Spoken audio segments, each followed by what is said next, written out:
Okay, alright. Welcome back to my YouTube channel. I'm Mandy's Vlog. Ito ang matindi, napakainit mga kaibigan. Noong bata pa, taong 2017, biktima pala ng pag-kidnap, pang-hostage, itong si Senior Aguila. Alam pala ito ng kanyang magulang. At sino? Itong ikangapay kumidnap ng hostage dito kay Senior Aguila. Naku po, magugulat kayo. Laman ng video na yan ang ating tatalakayin. At kung bago pa lang po kayo sa aking maliit pa na YouTube channel, inaanyayahan ko po kayo. Please subscribe. Sabay-sabay po nating i-like ang video na ito kung nagustuhan nyo po. Ako'y muling nakikiusap, mga kaibigan, kung pwede lang ho, patapusin po nating panoorin ang kabuuan ng vlog na ito at nang sa ganon, lubos po nating maunawaan. Eto na! Samahan niyo po ako, mga kaibigan. Ngayon, balikan natin yung ating interview kay Razzie Liray kaninang umaga. Okay. Pero nyo mga kaibigan ko, kinaklaro niya yung pangyayari bago pa sila umano. So you see, kung makikita ninyo at naiintindihan yung sinasabi niya, 2017 pa lang, hindi naman pala taga roon si Senior Aguila sa Sudlon. Sudlon is kung saan nakatira si Janet Ahok, kung sino yung tinatawag kong bugaw sa kapihan. Bakit naging bugaw? Alam nyo na, dahil kung may magugustuhan at nagugustuhan si Senior Aguila na minor de edad, ang kanyang nilalapitan at kinakausap na siya naman ngayon ang kakausap sa isang minor de edad ay si Janet Ahok. Anyway, kakuntsaba rin yan at ka-business partner din ni Janet Ahok, si Rosalie Sanico. So sila yung isa talagang malaking sindikato ang ginawa nila. Dahil si Jerins ay hindi naman pala taga-barangay Sudlon. Pero ang nangyayari, pininance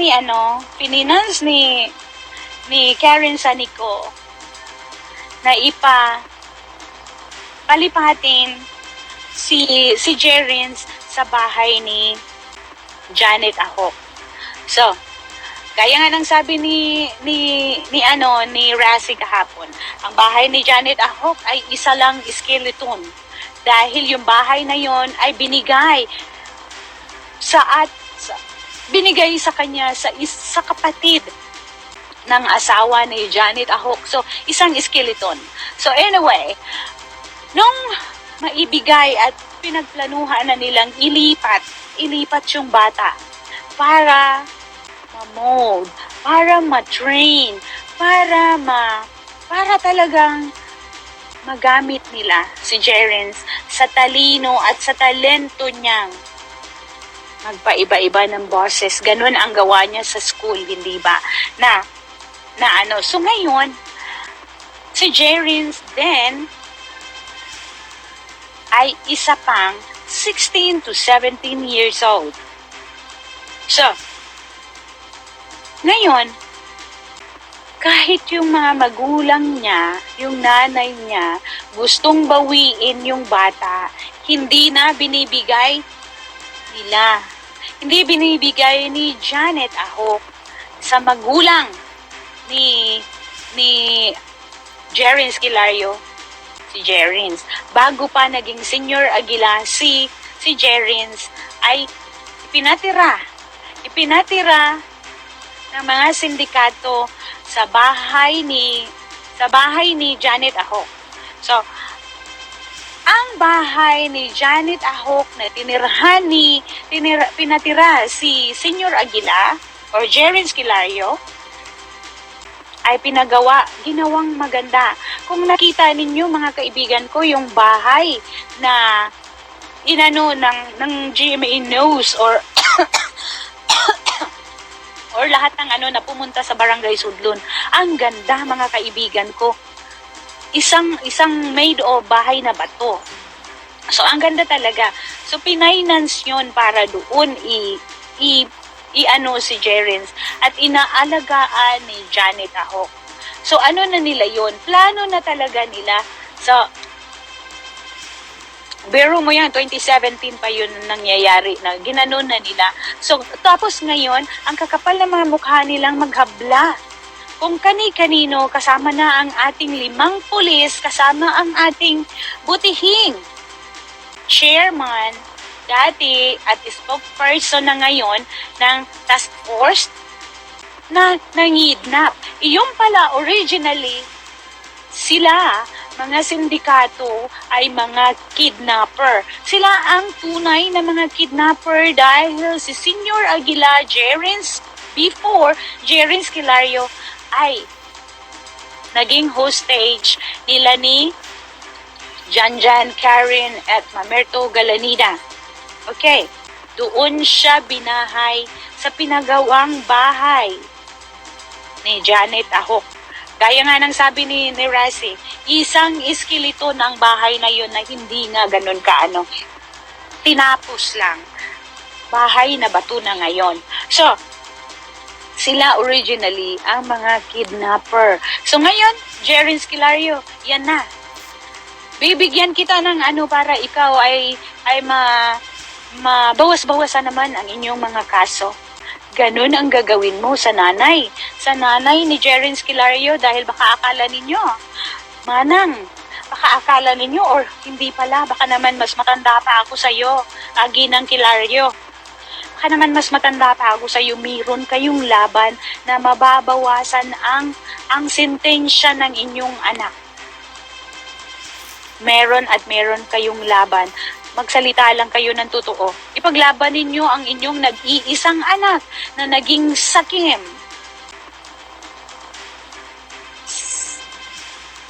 Sa 4 hanggang 5 taon. So, ipaglaban ninyo. Pero kung hindi naman, matigas naman ang ulo ninyo na naniniwala kayong meron siya talagang kapangyarihan, ipagpatuloy ninyo. Dahil sinisigurado ko sa inyo na hinding-hindi siya maa-acquit. Na siya ay mapaparusahan, walang bail. Okay? Sa dami ng kanyang mga ginawa, walang kapatawaran. Wala talaga. Okay, alright. Nandito na naman tayo mga kaibigan. Talagang lumilipas ang panahon, araw, malapit na ang Pasko. Ay patuloy pa din ang mga sorpresa na pagbubunyag, mga lihim na nabubunyag dito sa tinatawag na kulto na sa pangunguna ni Senyor Aguila at ang iba pa nilang mga kasamahan. Okay, at palaala muli mga kaibigan, ito pong video na ito na si Ma'am Diane Dantes na nagsasalita, makikita po natin diyan sa screen, ay tinranslate niya po sa Tagalog itong sinasabi niya. Hindi po siya ang may sabi niyan, tinranslate lang sa Tagalog sapagkat doon ho sa live interview ni Ma'am Diane Dantes ay ang in-interview niya ho ay itong lalaki na si Razi na whistle blower ngayon. At siya po ay ilang taon na nanirahan diyan no, sa kapihan at marami niya pong alam at siniwalat. At doon po sa live interview niya ay Bisaya po.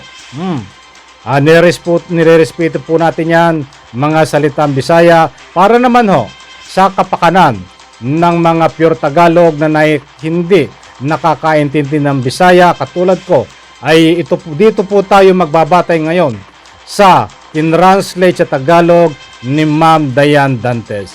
Ma'am Diane Dantes, maraming salamat, at kung gusto niyo ho mapanood ang full story nito diyan ho sa page ni Ma'am Diane Dantes ay pwede niyo pong pasyalan. Okay, bago tayo magpatuloy dito sa ating bibigyan ng highlight ay kumpirmado 1,000,000,000% na talagang hindi ho nakabuto, hindi nakalabas ng kulungan, hindi nagkaroon ng pansamantalang kalayaan itong si Mamerto Galaneda, Senior Aguila, Karina Sanico ba yun? At iba pa niyang kasamahan na nakakulong diyan ho sa Senado. Kumpirmado po yan, maliwanag po na nandiyan pa sila ngayon hanggang ngayon na nakakulong diyan sa Senado. But anyway, hindi po yan ang ating topic. Kung tayo ay magkakaroon po ng vlog, bukas ay bibigyan po natin daan yan. But nakakuha po tayo ng kumpirmadong impormasyon na hindi po sila nakaboto. Okay, maraming salamat. Marami kasi ang nag-aabang dun eh. Kung talagang makakaboto marami ang talagang nagagalit Huwag palabasin. Talaga namang hindi pipili, di ba? Bakit nyo palalabasin yan? Yan ay isang strategy, taktika lamang na alam nyo maging cause para ika nga gawing human shield nila. Ang ika nga po'y kapihan para ipagtanggol sila ng kanyang mga tauhan. That's why diyan po pumapasok. Baka lang, baka, posible na ika nga po hindi na makabalik sa Senado at tuluyan ang magtago doon po sa kapihan. Baka sabihin nasa langit na yung Agila, lumipad yung Agila. Nako po, saan nyo hahanapin? Okay, mahabang talakayan niya pag yan po ang ating tinalakay. Dito muna tayo, dire-diretso tayo. Dito sa ika nga po maliwanag ko sa ruling ng video na yan na itong si Senior Aguila, taong 2017 pa naganap pala ito. So makatuwid 16 to 17 humigit kumulang 16 na taon nito si Senior Aguila no, batang-bata, di ba? Kung magbabatayo tayo sa video na yan, hindi ako ang may sabi. Diyan po sa video na yan, sa actual interview nung tumiwalag, siya po ang may sabi. Yan po ang actual interview. Ay, biktima pala itong si Senior Aguila ng pagkidnap. Nako po, sabi ko sa inyo lumilipas ang oras, panahon, malapit ang Pasko, ay hindi pa mauubuso nito ang pagbubunyag at marami pa na lihim nating ika nga po makikita at malalaman tungkol sa pagkatao nitong leader ng kulto na si Senior Aguila. Sino ang kumidnap? Nako po, yun ang magandang tanong. At bakit kinidnap?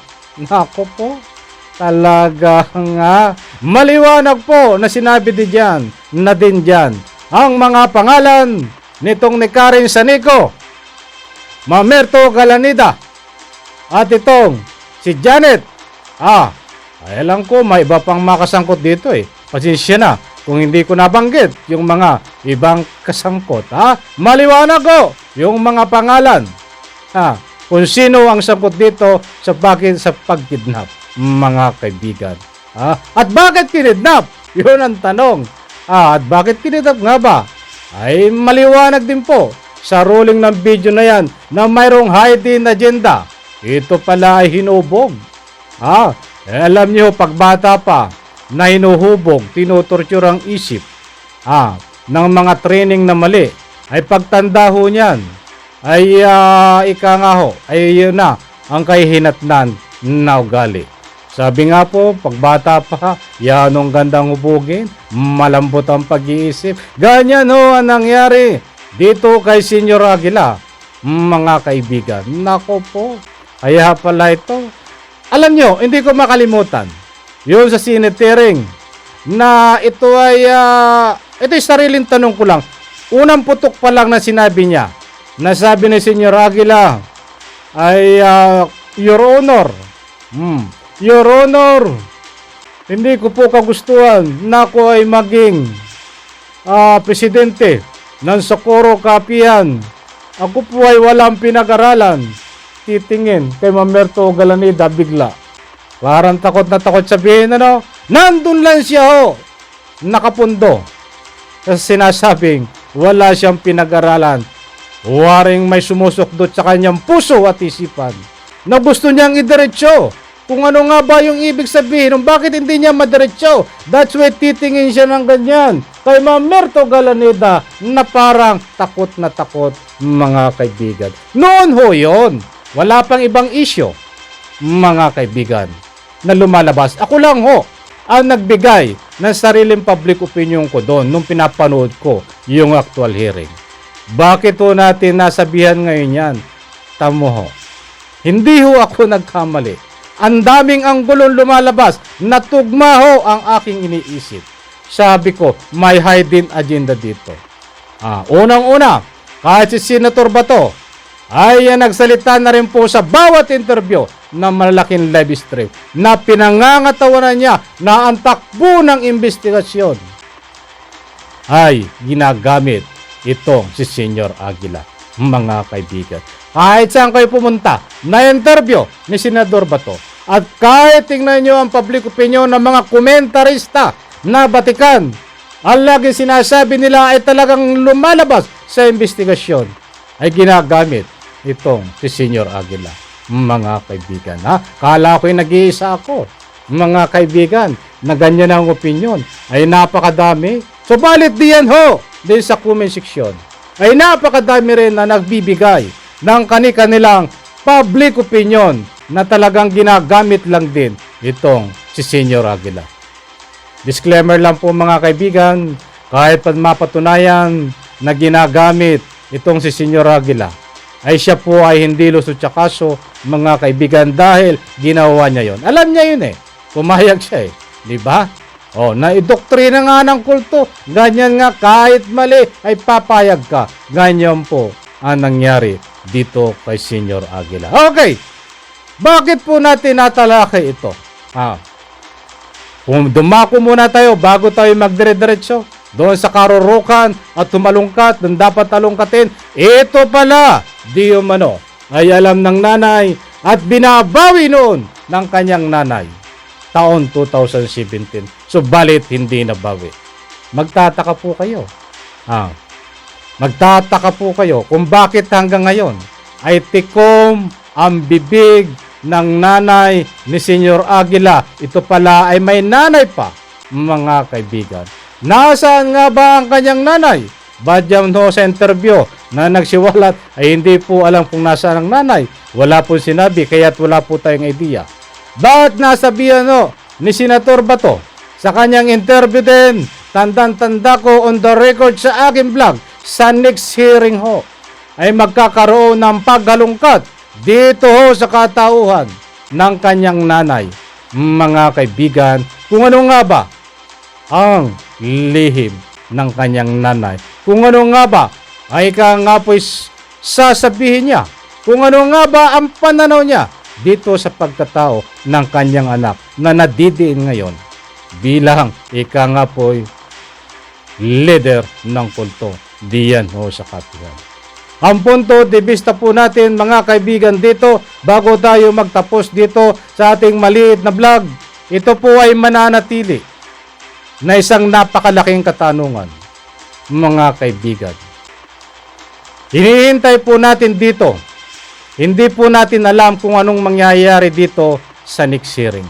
At kahit hindi pa magkaroon ng hearing, hindi po natin alam kung ano ang mangyayari dito. Dahil hindi po natin hawak ang isip ng kanyang nanay, malay nyo, nadoktrinahan na rin to. Kahit alam niya na nga po'y kinidnap ang anak, ay baka hindi ito umamin dahil sa doktrina o takot ng kanyang nga po'y mga namumuno diyan sa kapihan. Hindi po natin alam ang isip ni Senyor Aguila. Hindi po natin ito ba aamin o magsisiwalat, sapagkat dito kung masusundin po natin ang ruling ng ating nga po'y state witness, kung bagamat nagawa mo yon, ay pwede ka nga po'y magkaroon na nga po'y pagsisiwalat. Ikanta mo kung ano ang nalalaman mo. Yan po ang iniintay natin dito sa susunod na Senate hearing. Mayroon pong tinatawag diyan na executive session, mga kaibigan. Kung si Senyor Aguila ay natatakot katabi si Mamerto Galaneda, katabi si Karen, o sino man na dapat kinatatakutin niya doon sa time na hearing. But, mayroon po siyang pagkakataon sa second time na hearing na executive session, pwede ho siyang mangumpisal, mga kaibigan, kung ano ang dapat sabihin niya. Pwede rin mangumpisal diyan ng kanyang nanay, mga kaibigan, diyan sa tinatawag na executive session. Karapatan po nila yan. But yun atin po ay plan B. Hindi ko po sinasabi na mangyayari. Posible ho na mangyari.